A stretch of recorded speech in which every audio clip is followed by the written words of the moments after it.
Matt, we know Mary Barra is going to be on the Hill on Tuesday and Wednesday testifying before Congress. So what can we expect? I'm going. And you're going. I will have a front row seat there and just listen to what Congress has to ask of General Motors. It's not a new position for General Motors to be in.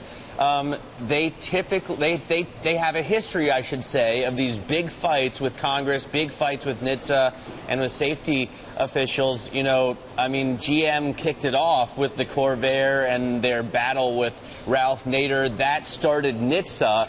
And then in the early 90s, they had a problem with the side saddle tanks in their trucks causing explosions, which is always unsafe. And now this. So it's not a new position, but as a company, it's not a new position. As a Mary company, Barra, it's not a new, this is. For Mary, yeah, and actually it's interesting because, you know, we tend to think of General Motors as this company that has this reputation for putting cost-cutting before safety, and it always fights against these safety probes in Washington with Rick Wagner and previous CEOs. But this is a new company, so it's obviously went through bankruptcy reorganization. It was run by Washington, D.C. quasi for a little while, and right. Now coming out the other side, this is new. And the way Mary has